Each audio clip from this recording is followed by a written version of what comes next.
The humanitarian crisis in northern Ethiopia is growing worse by the day.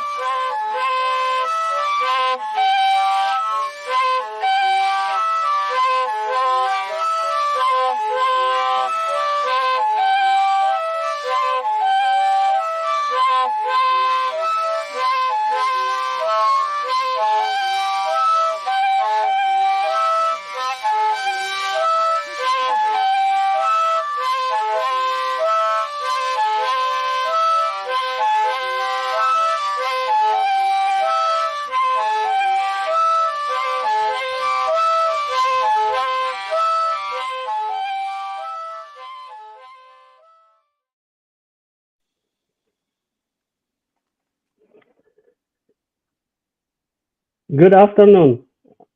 This is Informed Perspectives on Cyberpower Tigray Media. Welcome. Today I have a special guest, Duke Burbridge, and we will be talking about a very important topic with regard to data, IDPs, and implications of withholding data by some agencies in the United Nations. Before we do that, we will cover certain topics. Let me see.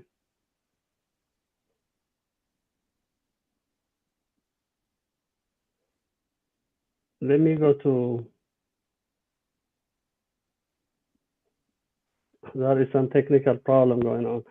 Yeah, so I think to start with, I will have my take, which I do usually when I was doing Informed Perspectives 2 years ago. So there was some hiatus in between, but you know, definitely it was not because there were no issues to discuss. It was because of other priorities that came up. So as you know, I just came back from Tigray after 3 weeks of visit, and today we are not going to be speaking about that, but the topic today has some implications even to what I observed, what I have seen with my eyes during my 3 weeks visit in Tigray, my home state or my home nation. So let me now go directly to.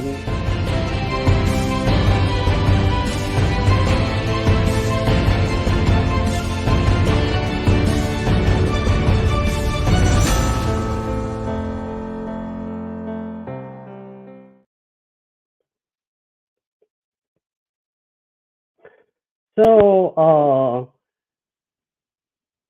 as you know, Tigray has been going on through crisis for more than 3 years. Definitely, the crisis precedes a little bit before that, the humanitarian crisis, but it became glaring and very, very challenging over 3 years because of the war, which is confounded by several events, including famine, siege,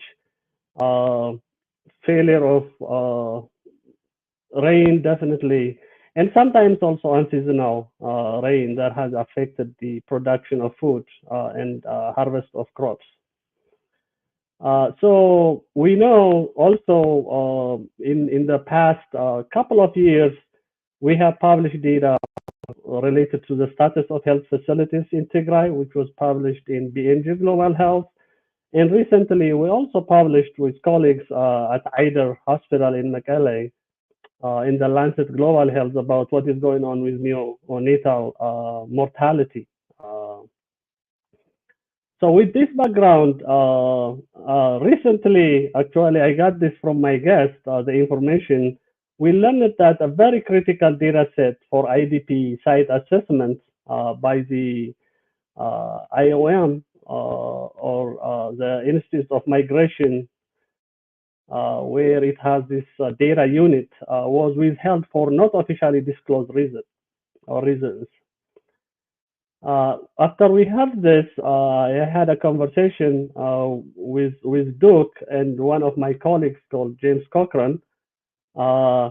So we initiated to writing a letter to ask for the official release of this data. Well, as we were thinking about that, we thought maybe one vehicle is to use existing organizations to put together a letter and write this official letter to IOM. So one of the organizations that I am a founder of and currently president, which is Peace and Justice for Tigrayans International, we took the initiative to write a letter in collaboration, of course, with Duke Burbridge, my guest today, and also with Professor Jim Cochran, which both co-signed as co-authors too. And then we invited several Tigray diaspora organizations to be co-signers of this letter. We completed the write-up about May 14, and the morning of, actually early morning of May 15, we sent out the letter to IOM DTM, which is the data tracking unit for the Institute of Migration at the UN. And luckily, with coincidence or otherwise, the data was released in May 16, 2024. So does the release data set provide the usually detailed IDP assessment data that we have been looking for, or we are looking for, or some agencies are looking for? What is the importance of the data? What are the important implications for the internally displaced people in the Tigray region, as well as even far beyond the Tigray region? Those are some of the questions that we will be addressing with my guest, Duke Burbridge, today. Well, in that letter that we wrote, we clearly asked, for the release of this current data, which was around 35 assessments of these IDP situations in Tigray and other places. And also really we asked for future, on-time release of such data so that it helps policymakers as well as people who are working on the ground. As part of my take, I really like to call also to action our brothers and sisters in the Tigray diaspora, because this collaboration was an eye-opener. We have done before similar things, but this one was really had an immediate result.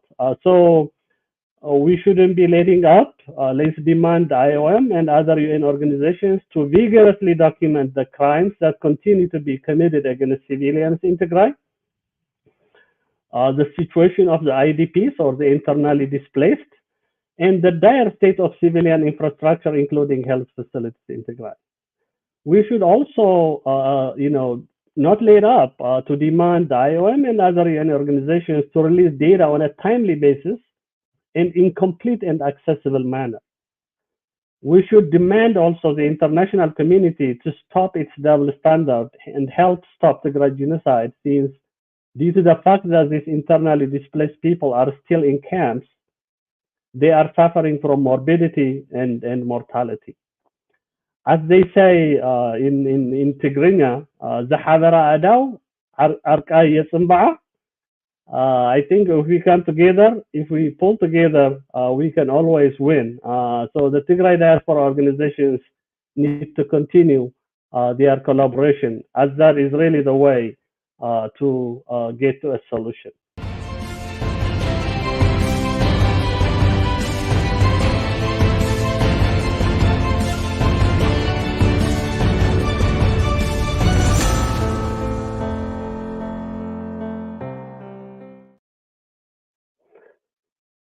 Okay, so thank you so much, Duke, for joining me today.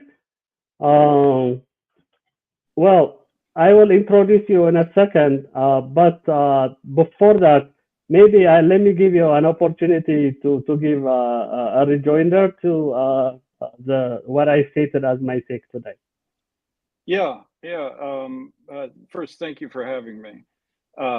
This is a very important subject, and it's something that hasn't been covered very well, not only by the humanitarian agencies that should be collecting this data, but also by the media and anybody else. It's sort of a forgotten issue that has been forgotten by everybody except for the people who care about the people who are in these displacement hosting sites, which is tragically few people, it seems.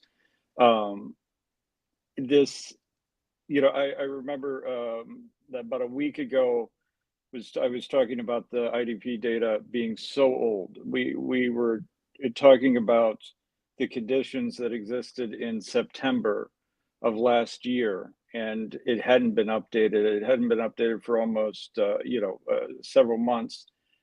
And at that point, the data is not useful anymore because it is. I mean, the people are stuck in these IDP camps. They're not able to go anywhere, but their conditions should be changing, and particularly with this new assessment should have come out after food was distributed. So that, I think, that was the urgency of trying to get this data out. And yeah, we wrote the letter and sent it in. The next day it came out, possibly coincidentally, but I'd like to think that they were encouraged at least to get that stuff out. But as we will go into, the data was unfortunately lacking, and we'll go into that, I think, over the course of the program. But it was very good to see that the data was released in the first place. I mean, that's a good thing, and I'm happy to be here. I'm happy to be able to explain some of what we're seeing, and some of what I be able to give you an idea of what they found in September a little bit better than what they found in December, because as I said, the data was very lacking for December. But I hope that it'll be informative to everybody. And like you said, if everybody comes together, I mean, there's a group of people that have forgotten about the people who are displaced in Tigray right now and have no place to go. There's no option for them. Their land is occupied. Their homes are occupied. They face ethnic cleansing if they try to go back. So they can't go anywhere. And they're still surviving. They're still living. And I think it's up to us to keep pushing for their human rights, for their aid to get to them, for them to be able to survive this ordeal, because these are all genocide survivors. Every single person that's in a displacement camp in Tigray is a survivor of genocide. And God knows how they're doing it. God knows how they've survived this long. And we need to do everything we can to make sure that they get to a point where they can go back home, and at least while they're still stuck in these camps, they can get the aid that they need, particularly the children who don't know any place but these camps in many cases. They've been there 3 years, 2 years in some cases. There are children that don't remember anything but living in a displacement site or living with a friend or a relative who's probably themselves in food insecurity. So this is I'm very glad to be having this conversation with you today. Yeah, I think you raise important points. Actually, that would take me back to my visit in March, because when I visited in March, I went there for 3 weeks, and I had the opportunity really to travel between Mekelle and Aksum through two different directions. So along the way, we had the opportunity also to see what the status of the internally displaced people is or are. And they are still in crowded shelters, no enough services, social services. Definitely, they are even adding to the challenging situation with regard to education, health, and other uh, you know situations in those cities and towns that they live in, because some IDPs are living in schools still. That means kids who could have gone to those places to learn are missing school, or even if they go there, they are being crowded. So that is really a very, very challenging situation.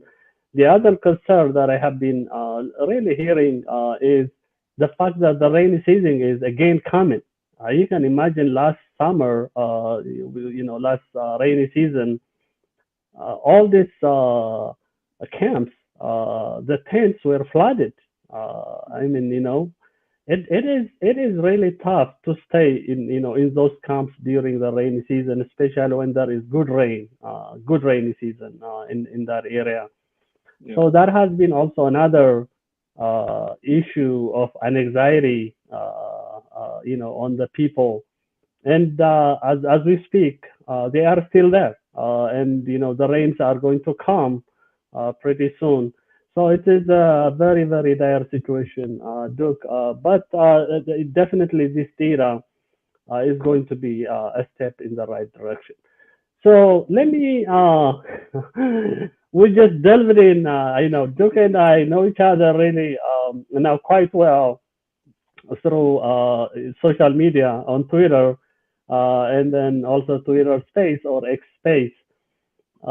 He is, a very consummate humanitarian. Uh, and amazingly, I call him another brother from a different mother. I have more melanin than he does, but he is concerned about Tigray as much as I am.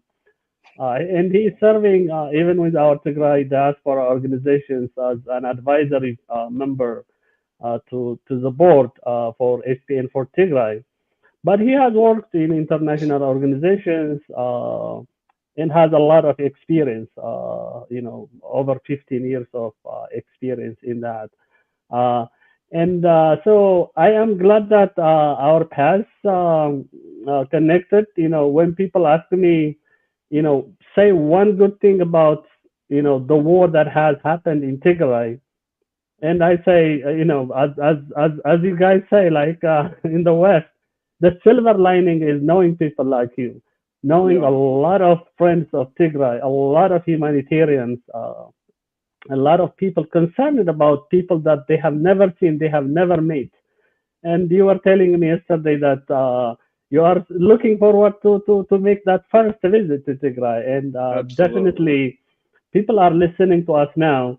They will be asking, when are you coming, Duke? When are you coming, Duke? And even I will get a lot of phone calls, Duke. Oh, Very next time soon. you are coming, you better bring him with you. So that's going to happen, Duke. So welcome.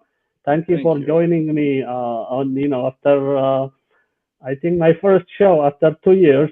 So we are beginning it with you, and this definitely is not going to be the last one. Good.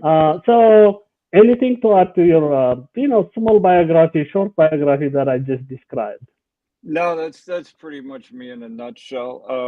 And I would also say that the silver lining for me has been to meet everybody from the community and allies of Tigray and people in the diaspora, and just everybody's been so wonderful. And I just I feel like I've made so many new friends in the past 3 years, and it's terrible the events that have brought us together, but to be connected to so many people who are worried about their families, worried about their people, and doing something about it, which is a wonderful thing to see. It restores my faith in humanity to see that there are people who are not living in the situation, but they are still doing everything they can to try to make things better, to try to help people in Tigray, and that's a wonderful thing to see. I hope that continues, and I'm sure it will. I'm sure it will, because I think people are very invested in seeing a beautiful future for Tigray, and I am too. So it's wonderful to be here. It's wonderful to be connected to everybody. Yeah, thank you so much. So to start, the conversation, this give me some background about what the IOM IDP assessment data is or are, and uh, let's start there actually. So what are the key features of this data, and why are they important? Sure. This is the data that's put out by the IOM DTM unit, the displacement tracking matrix. This data stands out as the most comprehensive, systematic, rigorous assessment of the people in the displaced, people who are displaced right now in Tigray, also people who have returned. There's a companion report that comes out to these, which looks at villages where people have recently returned from being displaced. This started, this unit's been around for a while, I believe, but they first started doing these assessments back in 2021. Their first survey period ended in January 2021. They did this on an emergency basis. They called it the Northern Ethiopia Crisis, where they were looking at displacement in Amhara, Afar, and of course in Tigray. And this data, it captures so much about the living conditions, about the critical conditions of life these households, these families, these individuals who are displaced are facing on a daily basis, and they really dig into it. Like, instead of, you'll see reports from places like the World Food Program or UN OCHA, where they really cherry pick the data that's going to make the response look more effective, or they'll cherry pick data that's going to make it seem that there's a parity between Tigray and elsewhere in Ethiopia, because they really want, of course, from a political perspective, they really want to say we're just distributing aid everywhere. We're helping people, everybody in every region, and that makes sense to donors.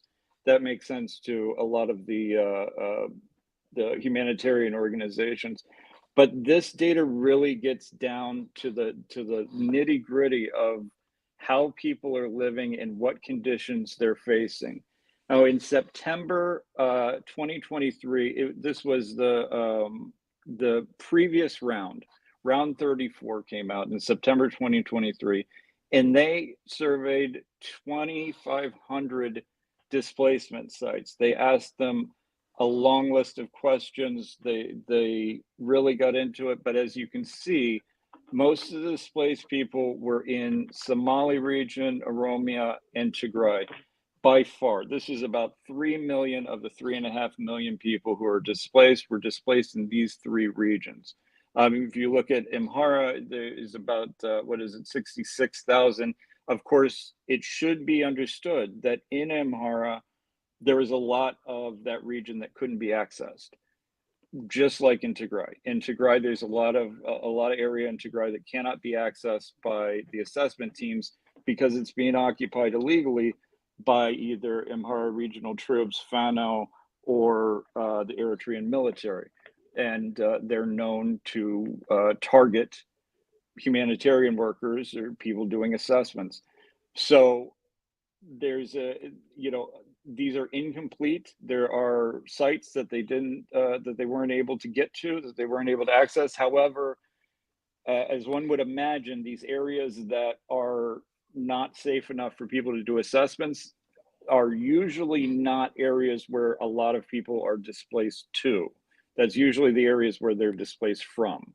So they missed some. I don't know if it's a lot, but they missed some. But these were the most people. There were about 500,000 children under the age of 5 years old in Somalia, Oromia, and Tigray. In Tigray, there's about 122,000 children under 5 years old. That's a huge amount of people, as everybody can well understand.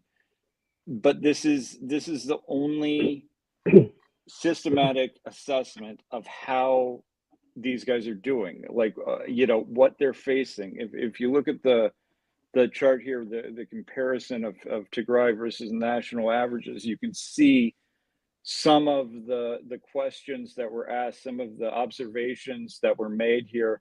You look at it when they're asking, do they have cooking sets? Now, some of this stuff is going to sound a little strange from the Western point of view. Like a cooking set, we think of a beautiful kitchen, and you get a 80-piece pots and pans and everything. When they talk about a cooking set, what they mean is, do you have the utensils to eat? Do you have a plate? Do you have a pot to boil the water in? That's a cooking set. A bedding set is, do you have a mat to sleep in? Do you have a blanket? Do you have a pillow? A hygiene kit is just basic water, soap. These are, whenever you look at these things, think about the bare minimum that you need to survive. That's what they're talking about here. And you see in Tigray, it's less than 5% of people in Tigray have any of those things, who are displaced. Now, the national average is not much better than that, but it is better. I mean, we're looking at 7.5 or in some cases 9.5% of people that have access to those very important things. But then you get to things like clean water for drinking and enough water for bathing and for washing and stuff like that. Tigray has a very low access to that. Maybe a quarter of the people, not quite a quarter of the people, had enough clean water for drinking. That's lower than the national average of displaced people. Did they get any non-food items last year from humanitarian groups? Was there any distribution whatsoever? Only less than 2% of displaced people in Tigray had access to non-food items, were given non-food items from an organization. Now, that is not necessarily consistent with what we've been hearing from organizations, because they put pictures up of people getting food, or not getting food, but people getting items, getting blankets, getting all of these things. They take 80 pictures for every blanket that they distribute. But when you look at this, when you can see how many people, how many sites say that they've received it, it's not very many at all. Another thing I wanted to look at here is the opportunity to work. Are they able to do anything to get money outside of the displacement camp? In Tigray, only about 14% of sites had any access to, the economy, the local job market. Was there any work for them to do at all? Of course, as we understand, the economy of Tigray was dismantled by the occupying forces. The economy has collapsed and it hasn't come back yet in the way that it needs to be able to support vocations for everybody. There's a lot of work to be done in Tigray, but there's not a lot of money to pay anybody to work. You see the national average for an IDP in Ethiopia, 71% were able to access some way of earning a livelihood. But in Tigray, this is less than 14%. So these families, these households, they're really dependent on assistance. There is not an ability for them to make money on their own to get food. I mean, all of their resources, many people have been displaced more than once. So all of their resources are just what they can carry. And those have usually been exhausted well before now, because they probably didn't plan on staying here for 3 years. And you look at some of the other numbers here, which I'll go into a little bit more, is the observable signs of malnutrition. Now, the national average for those was about 2/3 of sites had observable signs of malnutrition. In Tigray, this was 97% of sites. Almost every site in Tigray, there were observable, you could see that people were malnourished. You could see people starving as you walk down the streets, as you walk through the camps. That's a huge indicator that there's a real problem. Access to land for cultivation, about 1/3 of the people who are displaced in Ethiopia have access to land. In Tigray, that's only about 1.5%. The same with livestock, very similar. And are there any livelihood programs being implemented by service providers? This is very low across Ethiopia, only 3%, but in Tigray, they couldn't find a single site out of the 667 sites that they visited that had a livelihood program that was functional. So this shows you that there's a vast difference between the situation in Tigray and in the national average. That's one thing that I wanted to highlight. There's been a lot of talk about, if you'll remember, the German MP went over to UN OCHA and said, what's going on with Tigray? And he said, well, we can talk about Tigray, and then we can talk about the real problems. Now that seems to be the theme of 2024 from UN OCHA, and it seemed like it was probably the theme of 2023 as well, where they downplay Tigray, the needs of the people of Tigray, or they try to make it seem that Tigray is suffering just as everybody else is. Now, of course, there are people outside of Tigray in Ethiopia who are suffering. There are people outside of Ethiopia in the Horn of Africa who are suffering. Now, that's absolutely true, and there's an absolute need for humanitarian assistance in places like Amhara, places like Oromia and Somali. But the need in Tigray is very, very higher, is much, much higher than it is elsewhere, empirically. Anytime they do an assessment, this shows, and it definitely shows in this case. If you look at the access to food and malnutrition, the access to food and the incidence of malnutrition, you can really see the problem here. Yeah, let me actually, I would like to discuss that part because Sure. our latest Lancet Global Health publication, which was led by one of the faculty investigators at IDER School of Public Health, Dr. Mache, is that we looked at sources of mortality, risk factors for mortality, and definitely malnutrition, acute severe malnutrition, is one of the top ones. So, looking at this signs of malnutrition just only in these IDPs, and this is in the round 34, right? Yeah. Which was kind of maybe we are talking about 2023, right? Yeah, September 2023. 2023. So it is 97%. Yeah. I mean, you can literally, we are talking about everyone, right? Every kid. But it's not 97% of the people there. It's 97% of the sites had visible signs of malnutrition at the site. So that's something that it's a little bit difficult. I wish they measured people. I wish they actually had malnutrition assessments of each site. That would take a long time, and they don't do that. But what this is just an observation from the assessment team saying, yes, at this site we could see that there was malnutrition, that there were people in the streets starving, or there were children, who were obviously malnourished.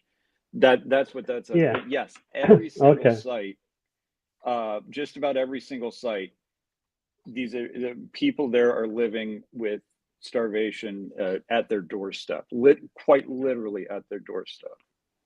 So they are pretty much characterizing. So they may have a certain threshold to say a site has signs of malnutrition.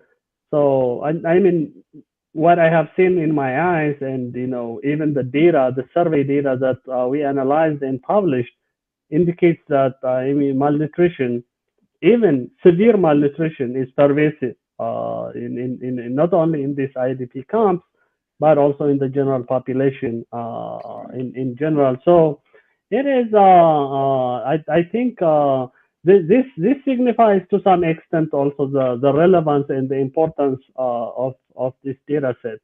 The other point that struck me is the fact that really when it comes to IDP site assessment, where you would get one, of course, robust, systematic, but also more credible data. It is really through this IOM DTM unit, right? Absolutely. I mean, this is the most credible data that I think that we have on IDPs. I am not aware of a better document or a better assessment or a better data set than what we get from the DTM. Yeah. So the food and non-food survey that they did around November, December, that was released in January, where actually we wrote a viewpoint on Ethiopian Insight with a couple of my colleagues. So in that report, it was clear that one, they could do they could actually classify the problem. Maybe some of it is due to unseasonal rain, some of it is due to, of course, drought, and then they have also some data about IDPs and things like that. So they may have had some opportunity to probably look into the people in the camps, in the IDP camps themselves.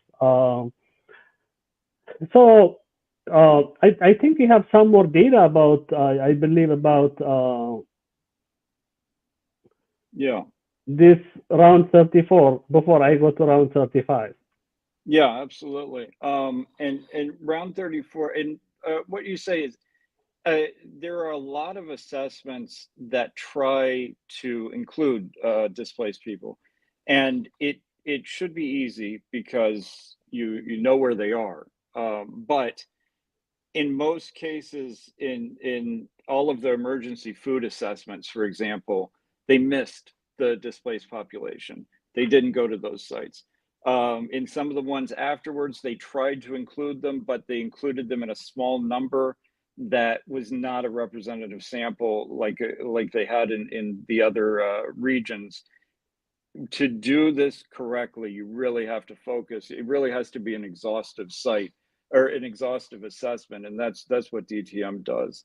But if you look at the next slide here, the access to food and malnutrition, this is where I want to really go deeper into the data here.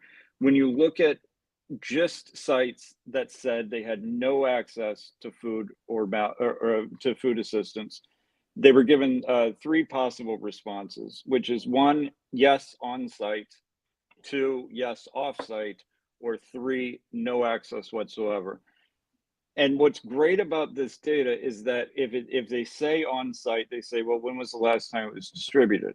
If they say it's off site, they say, how far do you have to travel to get it? Because of course, if something's an hour away, you can knock out anybody who is the very young, the very old, anybody who has difficulties with mobility, which is, from my experience in post-conflict environments, is a huge number of people. Anybody who's pregnant, anybody who's carrying a child.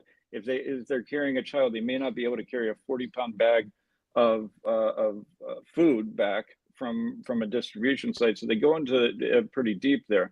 But if you just look at the camps here and the people that have no access to food aid, you'll see that in Tigray, it's 82%. This is every other region, and I just looked at the four regions, the top three here in Amhara, where you see it's less than 50% across the board have no access to food assistance. In the case of Amhara, they had the most advantageous position. They were a quarter of them didn't have access to food. Now that's a huge problem. A quarter of the people in Amhara not having access to food. That's a huge problem. That's something that needs to be addressed. But when you look at Tigray, it's 82% of sites.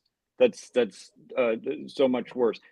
Now, of course, sites that don't have access to food are generally less popular with IDPs. They'll leave those sites usually if they can, if they have the means to. So you see, it's only about 73% of IDPs who live in the sites that don't have access to food, and only 72% of the children who don't have access to food. But we're talking about 72% of more than 100,000 children are living at sites where there's absolutely no access to food assistance.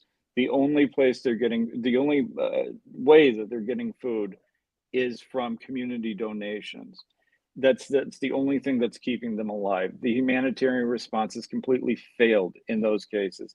These are some of the numbers that should have changed around after food aid was restarted, after August, as in the case of the World Food Program, after December in the case of USAID. But then you also look at the observable signs of malnutrition. Here you see that 94% of IDPs in Tigray were living in camps where you could see signs of malnutrition, where people were starving in the streets. 93% of children, 93% of the children were walking past starving people or starving themselves every day. If you look at other places, this was lower, but still not incredibly lower. If you look at Oromia, you're still at 72% of sites, 70% of IDPs are living in places that have obvious signs of malnutrition, observable signs of malnutrition. Of course, things were a little bit better in Amhara, where only about 10% of people and 10% of children were living in sites that had observable signs of malnutrition. That's a big difference, and it appears that food assistance was getting to the people of Amhara. Thank goodness the civilians that are living in displacement camps, food was getting there. Malnutrition was at a much lower rate. Those are very good signs, but you still have this huge disparity between how IDPs in some areas are being cared for and how they're being cared for in Tigray and how they're being cared for in Oromia and Somali. It's to have this happen in the same country without real obstacles to getting to delivering services there is very unfortunate. Now, I should say, I should make a note when I say having access to food aid, this doesn't mean that there's regular access. If they say yes, it's available on site, this doesn't mean that they get a food drop off every 6 weeks or every month or every 2 months. Sometimes it's been more than 3 months since they, particularly in the Somali region. In most cases, it had been more than 3 months since they had received food, but they had received food within 3 months in a lot of cases, and in the other places they had received food more regularly. But if we look down at maybe we should go to if we look at the Northwest zone, this is where I really wanted to focus on, is in the Northwest zone, the number of sites that didn't have access to food, that had absolutely no access to food, that was 143 sites out of 149 that didn't have access to food. We're talking about 300,000 people out of 324,000 people. We're talking about 37,000 children under 5 years old out of 39,000 children under 5 years old had absolutely no access to food aid. No food assistance, no food aid. So when the communities surrounding them don't have enough food, even for their own families, even for themselves, they're not able to provide food for displaced families that are there. This is a huge problem because, and even if they could for a while, that's not stable. You don't know that they're going to have enough food next week or next month, but you do know that every child under 5 years old is going to need food in that periods of time. And if you look at the observable signs of malnutrition in the Northwestern zone, these are extremely high. 146 camps had observable signs of malnutrition. These are most of the people. If you look at the children under 5 years old, there were only about 300 children, 350 children who were living in camps that did not have observable signs of malnutrition. This means it's pretty much ubiquitous across the Northwest zone. But this is something that also shows up in the malnutrition survey. This was a survey that was conducted back in July of 2023. This is the last time that nutritional data was released from Tigray, was during these Smart Plus surveys. And this was mischaracterized by UN OCHA, who said that everything was pretty much the same across the board, across the different regions. What they did was they took one measurement of malnutrition, which is the weight to height Z-score, which pretty much says how bad is malnutrition compared to the other people in your region, rather than looking at the middle upper arm circumference, which is a more reliable metric. It's also a measure that's a better predictor of mortality, which is very important. It's also the measure that they use in the field to see whether or not a child needs services. So this is the important one. But when you collect them both, you combine the two and you take out anybody If you want to go back up to the yeah, if you combine the two and you take out anybody that appears in both measures, and you just look at everybody who's malnourished minus the people who appear in both, and you're looking at a 32% malnutrition rate. This is higher than the threshold for famine. The threshold for famine is 30. This is higher than the threshold for famine in the Northwest zone. This is very important that we're talking about in the Northwest zone here, because this is the area that they could have looked, if they want to look back, if they could have looked to see if food had been distributed to the IDP hosting sites in those areas. If you want to look at the next slide here, it shows what I'm talking about. This is the number of 6 week rations that were distributed in Tigray. Now, before August, it was completely shut down since March. In August, the World Food Program slowly started ramping up their capacity to deliver food. They did it on a pilot basis, but the World Food Program serves the Northwest zone. It also serves Mekelle. It also serves the lower half of the southern zone, the part that's primarily still occupied. They were able to deliver about 1.8 million rations of food over the past 3 months leading up to this round 35, the data that was just released a couple of days ago. In September, when they did this before, they had only done a trial, a pilot test to see if the food to see if this new system that they put together was going to work. So what we should have seen from this new data was just about every IDP site in the Northwest zone should have been able to say, we received food within the past 3 months. That's what we should have seen. It should have gone from 3 to all of them. Unfortunately, they didn't collect this data. If you have any questions up to hear about I hope I didn't lose anybody so far. No, I think yeah, this is really fantastic actually. Definitely. Unless you are familiar with how to listen to data kind of presentations, which is my life, my daily life that I teach, that I live in. It could sometimes become challenging, but I think the way you are presenting it is clear, and the charts are not very complex at all. They are labeled very well. So Sure. The Northwest, and of course, as 40% of Tigray, proper Tigray, is still under occupation. That Right. means these people are under a lot of stress from different angles. So it's not surprising that there is that much, and 300,000 children with no access to food aid. It's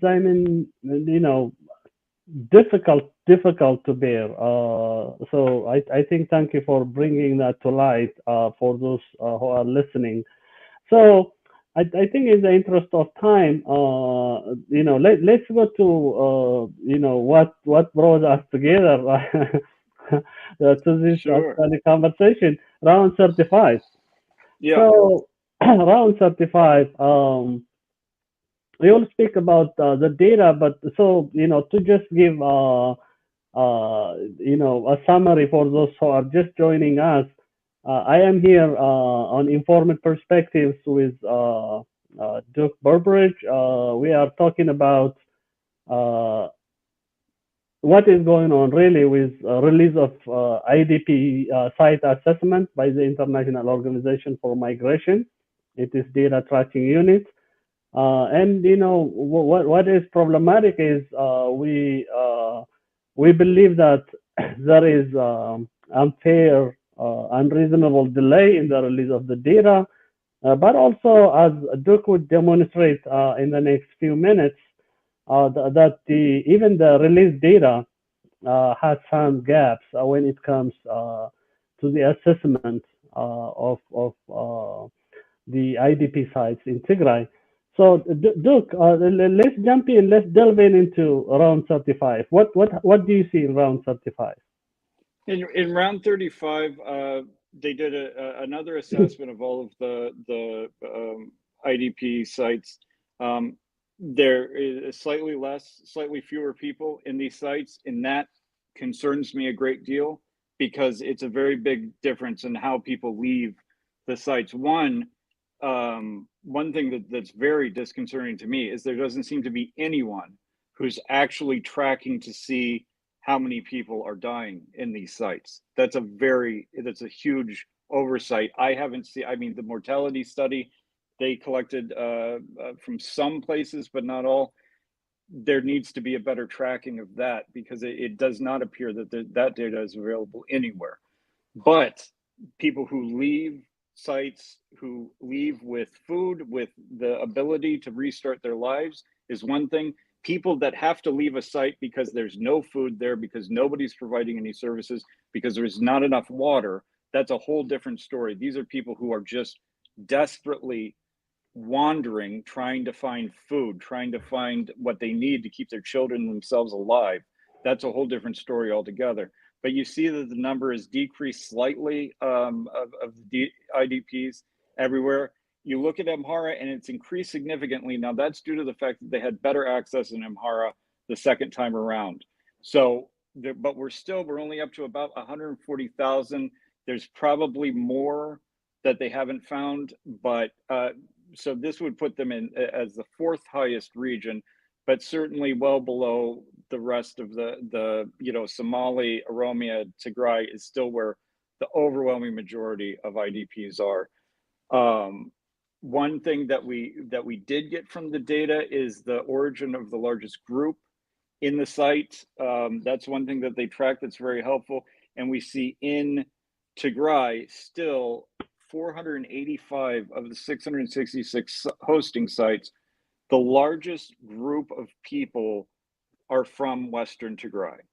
And these are people that cannot go home right now because their land has been stolen, their land's been taken. And this has become a political issue that people are talking about the politics of who's going to control, I don't know, the sesame farming or whatever. But to the people at these sites, this is the big thing is they need to get home. They need to get back to their farms. They need to get back to their houses, their businesses, whatever they're doing. They need to get back home and they can't. They cannot get back home until that issue is resolved. You'll also see that there's people from the eastern zone, from areas like Irob that cannot go home because that land is still stolen. Also in the northwestern zone, there are places that are still stolen. Also in the southern zone. So we see that there are a lot of people still in these sites that, contrary to what the prime minister has said, that most people have gone home, they haven't. They're still at these hosting sites. They also track the date of arrival.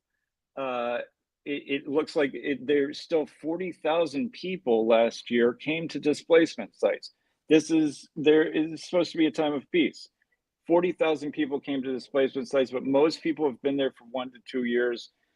Smaller amount has been there for the duration of the war. And if you look at 5+ years, this shows you what the IDP situation was prior to the war. You have 3,300 people were displaced. So this has been an extreme jump in the number of IDPs.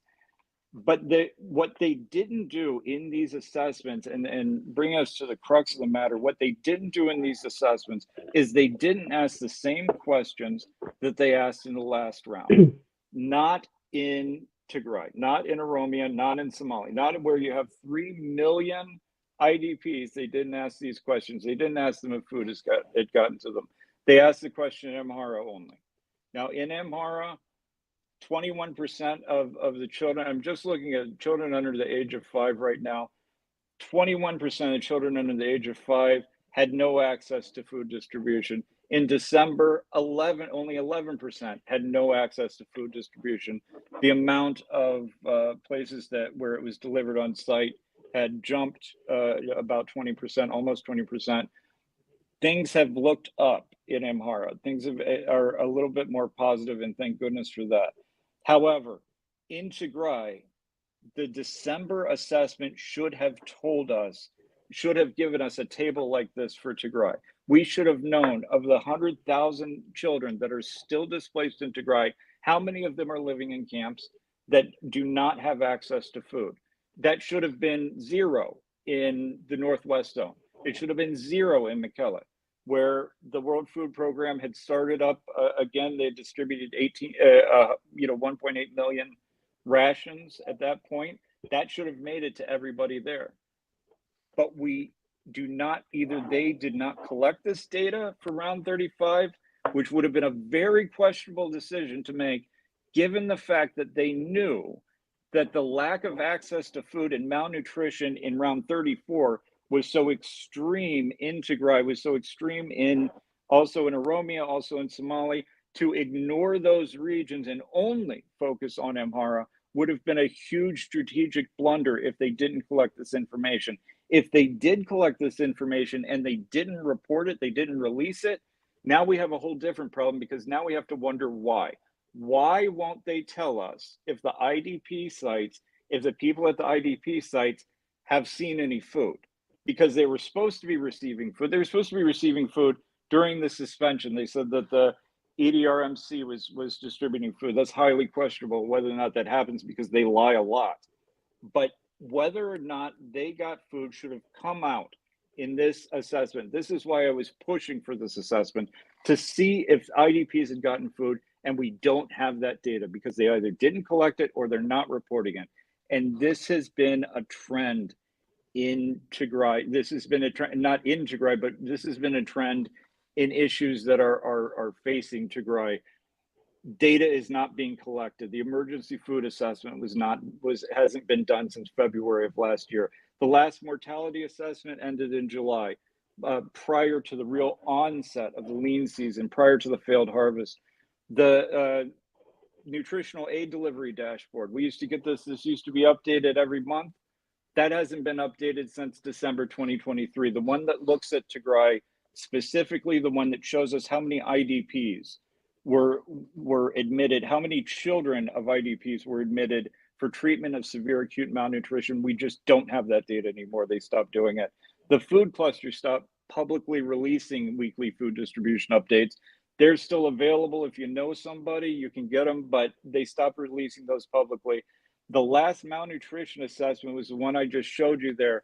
That was actually, they did that for every region. It wasn't just in the Northwest. They did it for every region, but they only released it for 3 regions, the Northwest, the Eastern, and I believe the Southeastern zones. But that was the last time they released a malnutrition assessment, and they mischaracterized the data. Like I said, they took one measure, they excluded the more reliable measure, they took the less reliable measure, because the less reliable measure showed a parity between Tigray and the rest of Ethiopia, and that's what they used, and that's what they said. So they're lying about how many children are really starving to death in Tigray, and they're not doing it. They're not publishing more assessments. If they're doing more assessments, I haven't been able to access them. So that's what we've seen in 2024, is that the humanitarian organizations are doing a better job erasing Tigray than the multinational invasion force that came to kill civilians. The humanitarian organizations are operating with absolute disregard for the people that they're trying to serve. They've taken the humanity out of humanitarianism, and this is a shameful situation. And there needs to be, in my opinion, an investigation of what's happening in Ethiopia, why we're hearing the head of UNOCHA say that the problems in Tigray aren't really significant, why they're going so far away from the data to show that Tigray is no worse off than anybody else. All of this data comes from the UN. All of this data comes from the same agencies that are denying that things are worse in Tigray. They're denying their own data, or they're not reading it. And this has become a huge problem, and people are dying because of it. It's a lethal problem. This is not something you can spin. This is not something that you can, forgive my language, this is not something you can bullshit. This is something that you have to be able to nail if you're distributing food, if you're distributing malnutrition supplies, you have to know how many people need food. That's all. That's what you have to have. That's what you have to do your job. They don't have that. They're either pretending not to know it or they absolutely don't know it.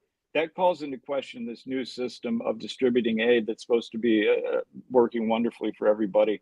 That calls into question their system of distributing malnutrition supplies. It seems that the lives of Tigrayans do not matter. The lives of people in Oromia, the lives of people in Somali, they don't matter. That's what it seems like. It seems like it's not even important enough for them to collect data on, or if they do collect data, it's not even important enough for them to release. And that is a very scary situation, because the last time we checked, the last time they released data, the IDPs in Tigray were in a lot of trouble. And so we need to see new data. And hopefully, I believe right now, there should be assessment teams on the ground. This should be when they start ramping up for the next round.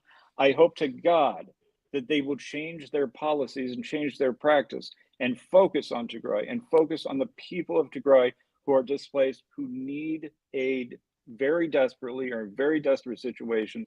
And I hope that they will report on that data. I hope that they'll report the data from round 35. I hope that maybe they collected it and they just didn't put it in there. That happens from time to time, but I don't know. I'm not holding out hope. Yeah, So well, that's where I am. maybe we pushed them, we nudged them enough that they couldn't wait another week to put this additional detailed I data hope so. I hope about so. Tigray, and this We need to put especially given. pressure on them. Yeah, so I think that as we wrap up, we are about out of time.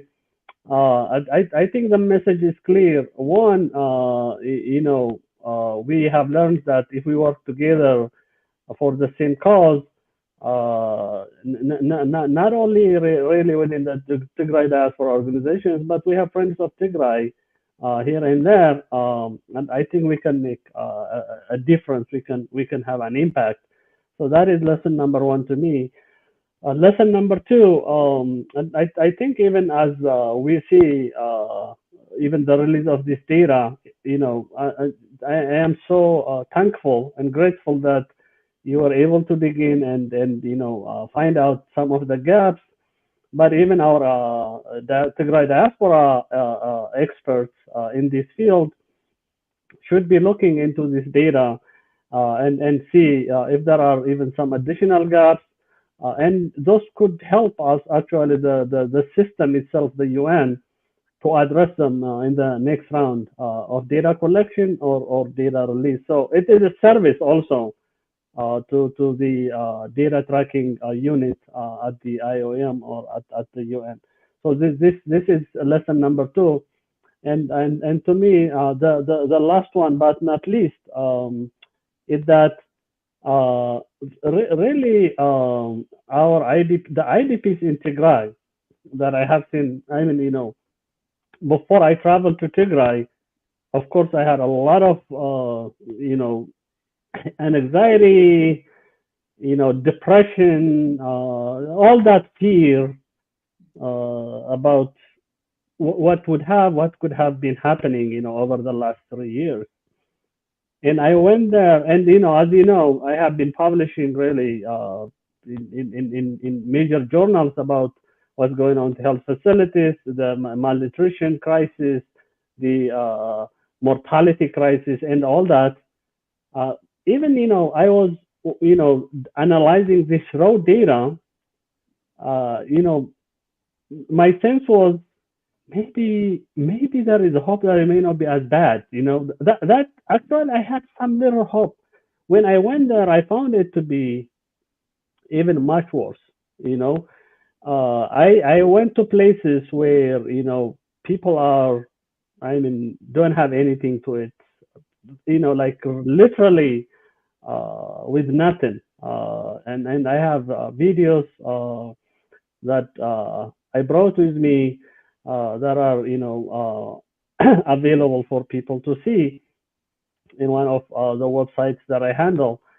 And also, I went to, these hospitals. I did a census of all the hospitals. We did the census of all the hospitals.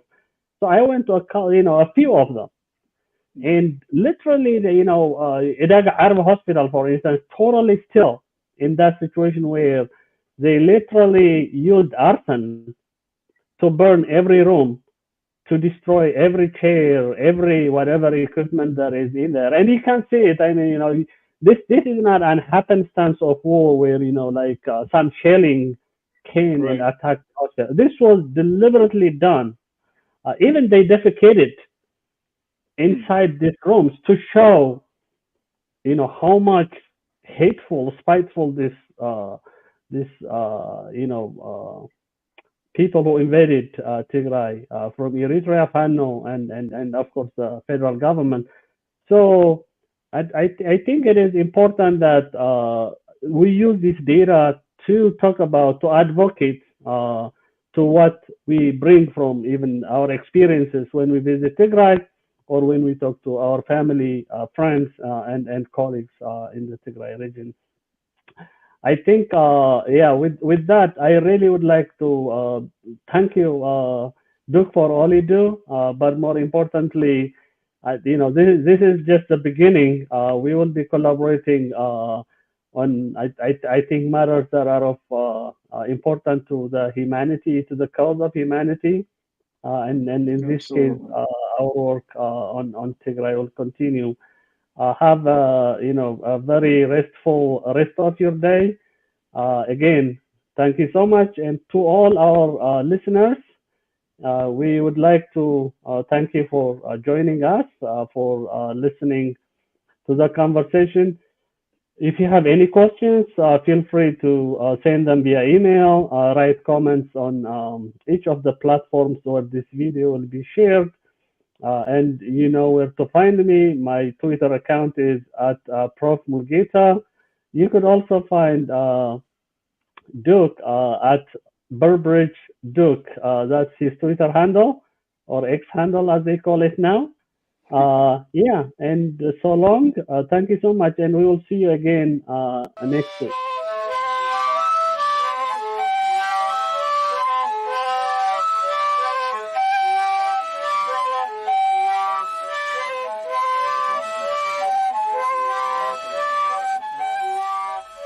The humanitarian crisis in northern Ethiopia is growing worse by the day.